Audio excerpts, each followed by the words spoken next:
Hey guys, Mogz here. This is the third episode of Ask Mogz Anything, where I answer questions from my community. I'll be playing matches of casual 1v1s while I answer the questions, and I'm answering them while I play the games, so I'm kind of half playing, half answering questions. Alright, let's get into the first game and the first question. Alright, nice. Got our first game of, I don't even know what this is, 1v1s maybe? And we'll start with our first question, which comes from Aya, and he asks, or he or she asks, how to improve at air dribbling. Yeah, great question. This one is really simple. What is my game doing? This one's really simple. You really just want to spend as much time as you can in free play, and just get your muscle memory down. There's no kind of quick way of getting good at it. I just think you just need to spend as much time as you can in free play and keep the ball up in the air for as long as you can, really. That's the method that I use. What is my game doing? So yeah, I think that's all you need to do, really. Just go into free play, keep the ball up in the air as long as possible, and just see how long you can keep it up. And that was a lovely white shot goal. So yeah, highly recommend that. You got to do that in normal Rocket League as well. I mean, it's not only Sideswipe where you need that kind of practice. You know, it's almost like a kind of meme at this point. One of the things that high ranked players always tell low ranked players when they ask, like, how do I get good? They just say, go into free play. Like, just keep the ball up in the air for as long as you can in free play. And that's the most common advice. Oops. Ooh, I got two resets there. That was cool. We're just going to pop this into his goal. So yeah, do that. Go into free play, bro. And the next one comes from a person named Sanket, and he or she asks when to use purple flick or flick shot. I don't know what flick shot means. Do you just mean purple flick? I think there's so many situations to use it, really. Like this one. There you go. Perfect. And gold. Oh, where's my gold? You're kidding me. Yeah, that's a perfect situation when you've got possession of the ball, say in your half, and people often rush you. If you can't see them, they'll often rush you. So I think that kind of situation, you can just pop it over them really easily and really quickly. Oh my god, how is that not a gold? I really want to know. People really don't expect it. Can we get a white? No, we can't. We can save it though. Nice. We're just staying goal here. Oops. I get a lot of bugs lately on controller. Let's go here. Just yeah. Gold, and then can we follow? Yes, we can. Flick shot's just awesome. You can use it in mid-air as well. Like if you're challenging the ball in mid-air, you can turn your car around really quickly with air roll and use it to flick the ball over your opponent, or even straight down. Oh, my bad. I'm just constantly going for white shots lately. Oh, he's missed. Oh, no. Poor guy. Purple? Yeah. So anyway, that's, great question. Very useful mechanic. I think it's honestly one of the most useful ones. Next question comes from Meng, and they ask, what aspect of Rocket League Sideswipe do you think needs to be changed most, and why? So I think the thing that just constantly comes up for me is not being able to use, like, the car customization. There just isn't enough car customization in terms of like being able to use any item on any car. I think I really hate that. You like, for example, you can't equip one type of boost to one car and then equip the same boost to a different car. You just can't. You have to unequip it from one car, the first car, and then equip it to the second car. It's just so ridiculous. I don't know why they've done that. Because it's not like they're making money from people purchasing items, so I have no idea why they've done that. Really strange decision there. Yeah, so that's probably the main thing that I would change. Otherwise, I'm pretty happy with the game as it is. I don't see any major changes. I really love the change that they made to the jump indicator. I think that's one of the coolest changes. It was something that was absolutely needed. And yeah, really happy about that. It's funny, like, I look back at old footage of the game and I think, like, I cannot believe, like, it's so obvious that was missing. So I think that was such a wonderful change. And I constantly use it now. Like when I started playing the game, I always thought, God, I really need to know if I have a jump or not. And I think that's like, it's just integral. But it's weird because I never thought I needed it in normal Rocket League because it's so obvious. You know, there's a timer on. My bad. There's a timer on the flip, so you can only flip after like a second and a half, I think, after jumping. So there's no doubt, really. You know, I have a flip now. Now I don't have a flip. Whereas in this game, it's infinite. So you really need that indicator. And I can't believe they didn't add it from the beginning, because surely that's something you would find in testing. Like, oh, we really need a jump indicator, but yeah, they didn't for some reason. So anyway, that's the change that I would like to see. Just a car customization, I think we should be able to create, like we should be able to have a garage full of, one particular design. We shouldn't have to collect 20 of that, those same items. I think it's just ridiculous. Are we going to put that into our own net? Almost. We kind of faked own goaling. Goal shot. So he's going to clear that now. Yeah. Often when you goal shot, people will God shot as well. Oh, we didn't even get a stall there. That's so harsh. I'm really bad at stalling lately, actually. I'm really like out of practice. Anyway, next question, what am I doing? Comes from a person named MOGZRL no Luffy. I think that's Luffy, yeah. So yeah, he asks, what features do you think should be added? Oh wait, I'm not paying attention. What features do you think should be added in the next season of Rocket League Sideswipe? Yeah, I prepared an answer to this. I think that they should add custom training like we have in Rocket League, and also the free play training mechanics that we also have these days in Rocket League. Both of which are just incredible features, and I think Sideswipe would benefit a lot from. I really think they need to add that. That would be amazing. Like, imagine having custom training where you could like set up shots and stuff. Great shot, dude. Ooh, lovely, lovely gold. That would be so awesome. I'll show you a clip now in Rocket League of those kind of things working. You can see what I mean, because it's a great feature. Okay, so anyway, next question comes from a person named Binks XD, or Binks smiley face. And they ask, do you think temporary game modes would be a good introduction? I'm just going to fake this to Sideswipe. Do I think so? I honestly don't play temporary game modes. Like, I'm assuming you mean like limited time game modes, like in, oh my bad, like in Rocket League. I mean, I don't play them really. So, and also the thing is with Sideswipe is the community's not that big. So I kind of worry that if we did have limited time game modes, that it would just split the community up, even more. It would just lead to longer queue times. So I don't think so. No, I think it would be bad. Because the queue times are already like long enough. I don't think we need them to be any longer, honestly. Next question comes from Duckling, and they ask, do you think there should be more arenas like in Rocket League? Yeah, I mean, that would be cool. I think that would be awesome. Yeah, I haven't even ever thought of that. But that's a great idea. Yeah, I think they should definitely add more arenas, because the ones we've got at the moment, I mean, yeah, it's great and everything, but it kind of gets, the backdrop gets kind of boring. So yeah, I think that would be really nice to see. I don't know why they haven't already. It would be the kind of thing that's so easy to add, I think. I'm just going to twirl around like a silly person. And we'll just flip down here. So yeah, definitely, yes, definitely they should do that.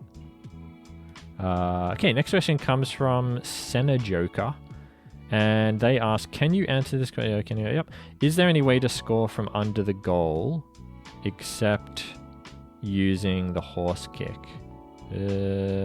Under the goal using the horse kick. I mean, I probably wouldn't use the horse kick under the goal. We've missed. Yeah, I mean, I think the easiest way to score from under the goal, maybe we can get that situation. Would be nice. Can we get that situation here? No, he's put it into his own goal. I think this guy's throwing for some reason.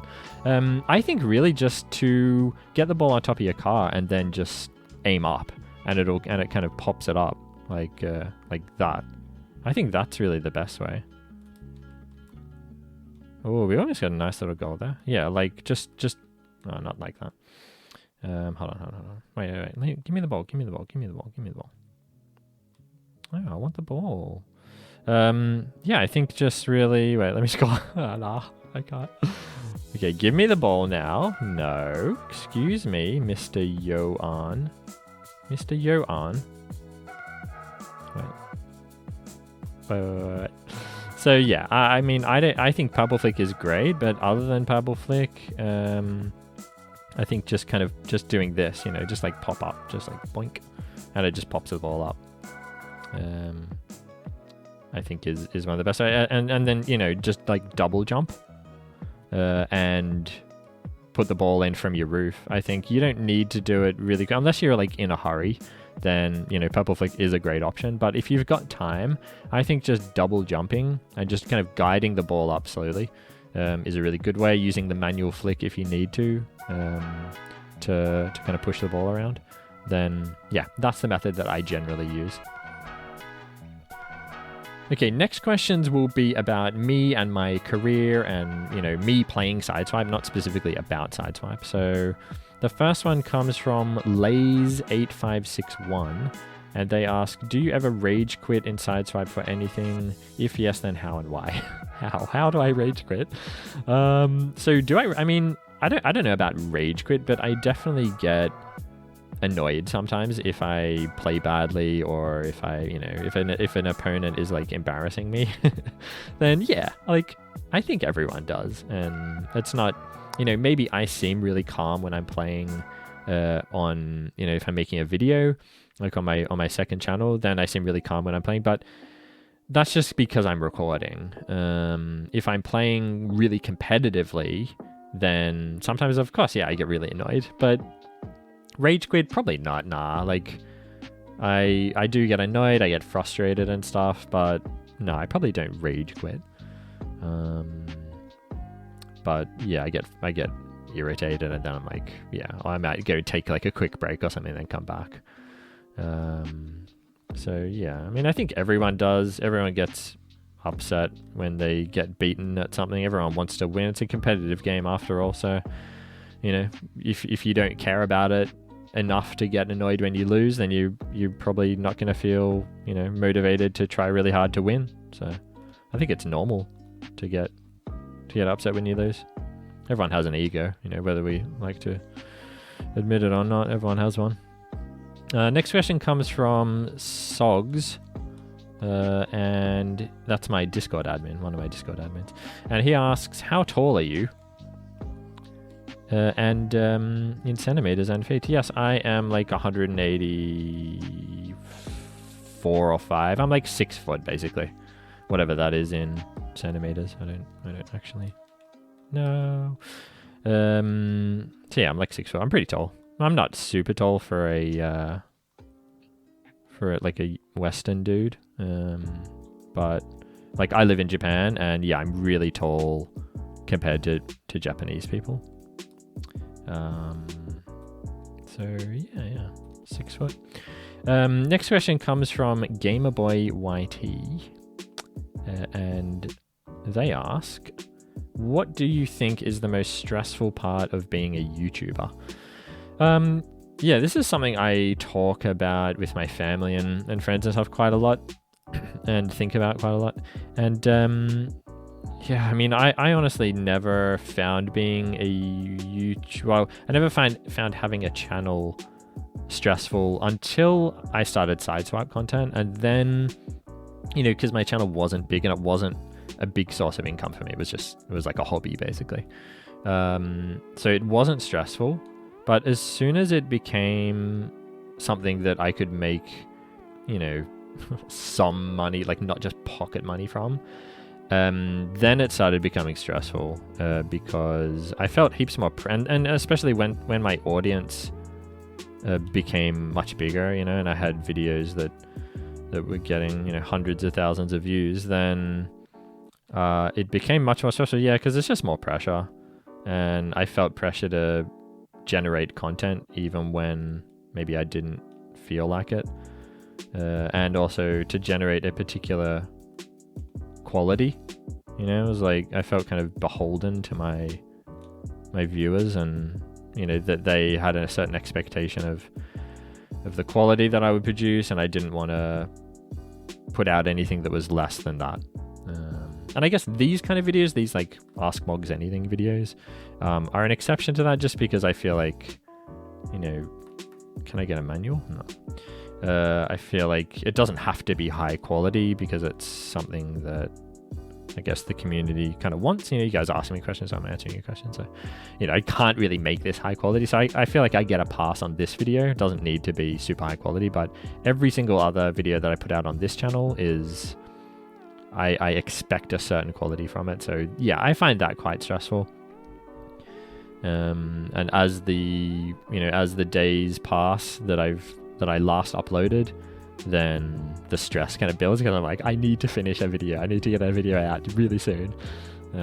So yeah, that's probably the stressful part, the kind of having a schedule almost and feeling pressure to put out a particular level of quality, I guess. So yeah, it definitely is stressful. So anyone thinking that being a YouTuber is a stress-free job or an easy way to make a lot of money, you're very, very wrong. It's not. Unless you get really lucky and get a massive platform quickly, and just maybe if you have a really good personality and your personality is the basis of your videos, then maybe the stress would be lower. But for me, I think the quality of the content and the information that I'm providing is the draw, is the thing that people like, I guess. I mean, tell me if I'm wrong.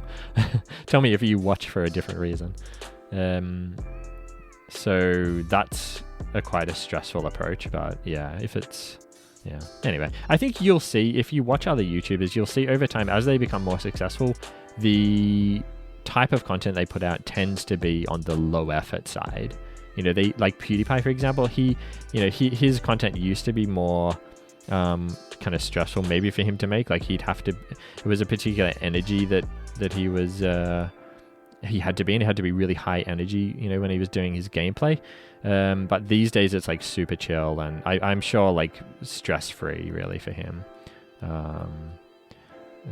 So yeah, and that tends to happen. People just like go in a really low effort kind of direction because it's, you know, they don't need to put in heaps of effort anymore. So anyway, that's enough on that question. Next one comes from Error404. And they ask, how long do you usually spend making a video?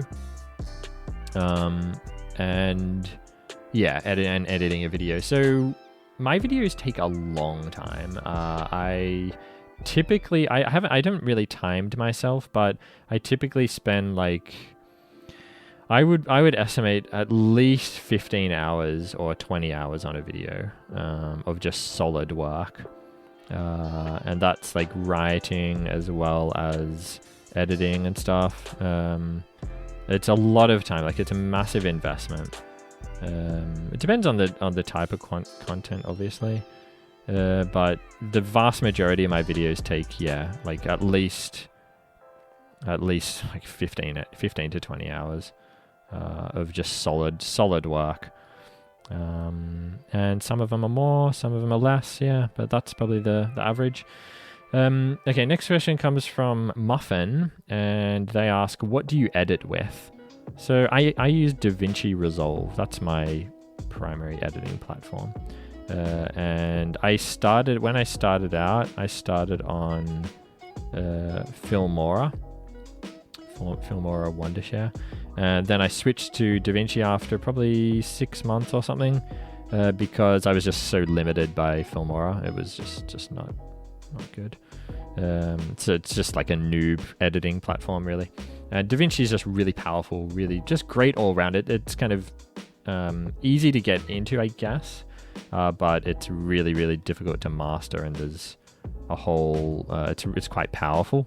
So yeah, I love DaVinci. It's awesome. I highly recommend it to anyone getting started. You don't even need to go Filmora first. Next one comes from Dodo, and they ask,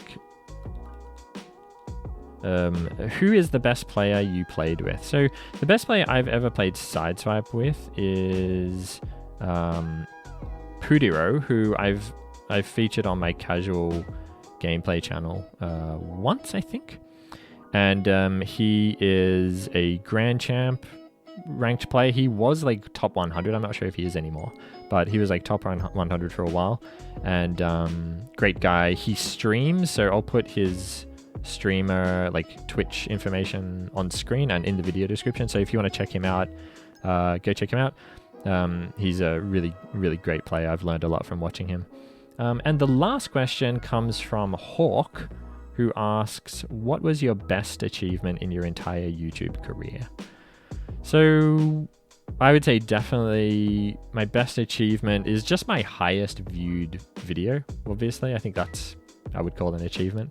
I had 2 videos in a row that were, one now is sitting at a bit over 1 million views, which, I mean, before I started Sideswipe content, my entire channel views was like 600,000, and then now I have one video that has over 1 million. So unbelievable, really. Like I was shocked. And then the next video I did directly after that has now, I think, 700,000 or something. So again, that's more than my entire channel had before I started Sideswipe. So that's probably my biggest achievement. It's ridiculous. I went from 3,500 subs to 30,000 almost now, in 3 months or something like that. So yeah, it's a pretty big achievement. I think I owe a lot of it to just the fact that I was making Sideswipe content. I think was really the main reason I got that much success. But yeah, that's definitely my biggest achievement. Alright, so those are all the questions I've got for this episode of Ask Mogz Anything. If you guys want to get your own questions answered in the next episode, then there's 2 ways you can give me questions. The first is you can just leave a comment down below. But the second and the best one, because I give higher priority to my Discord members, is by joining the Mogz Discord server. There's a channel on there called Ask Mogz, so you can leave your questions in there and you'll have a much higher chance of getting them answered. And yeah, that's it for this episode. So let me know if you guys want more of this down in the comments. And if you liked the video, please like it. If you didn't like it and you don't really want to see any more of these, then dislike the video. And as always, guys, thanks for watching, and I'll see you in the next one.